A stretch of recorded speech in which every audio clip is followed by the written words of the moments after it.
Couple of years back, I was sitting with my friends and the topic of Nobel Prize came about. How to win Nobel Prize, how to increase your chances of winning Nobel Prize.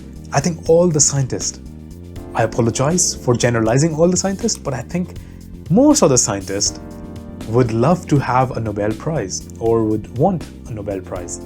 How to increase the chances? So after that discussion, I started to think, I started to research, I look at people, I look at the online talks of people who got Nobel Prize. I read some books in which people have compared how to win Nobel Prize or how to increase your chances of winning a Nobel Prize. So I made these 4 points, and I'm sure that number 3 will surprise you. And if I've missed anything, or if you don't agree with me, feel free to write it in the comment section below. So number 1 point, be honest with yourself. Truth is very important. What I mean here by being honest with yourself is like know what your passion is, know what your interests are. It's very important that you're internally motivated to do all these research because it's not a simple process. It's a process of failure. You fail after fail after fail, and then you achieve a success. So if you're not internally motivated, if you don't enjoy what you do, and you don't have an inner drive for what you do, I believe your chances of winning a Nobel Prize are quite low. But if you enjoy what you do, you're internally motivated with yourself, with the work you do, and you're okay with your failures, then I believe your chances of winning Nobel Prize are skyrocketed. Point number 2, it's very important, very serious, that never contaminate your data. Never manipulate your data. Never be dishonest with your data. Sometimes when we go to the lab, we have our own hypothesis that, oh, that experiment should turn out like this. But it's not the case every time. Sometimes experiments give you results which are completely opposite with your hypothesis.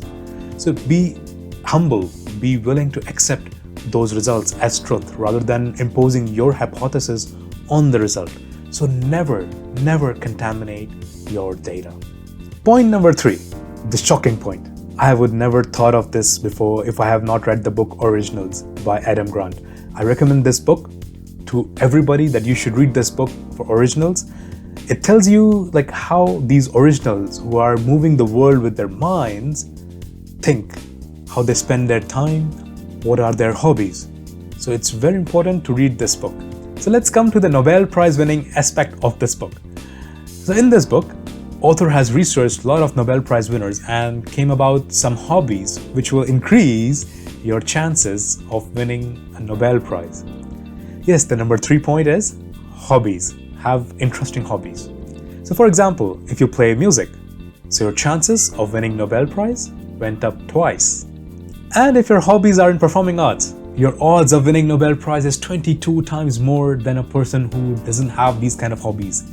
So it's very important to have hobbies. Usually we think that science is science, you don't need anything else to promote your science, but this research actually proves otherwise. Number 4th point, help others.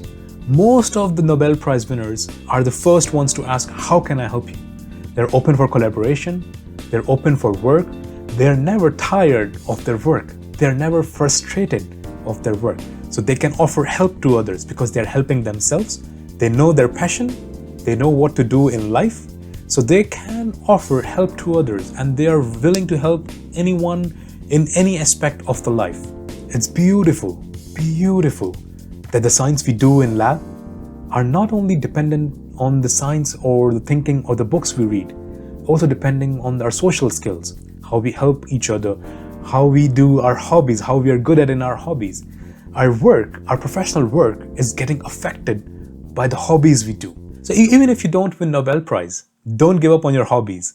It is affecting positively in your life. Feel free to write to me if I have missed any point or you would like to add anything or you contradict with me. I'm happy to answer your queries. So don't forget to like, share and subscribe. Be happy and enjoy the surprises of life.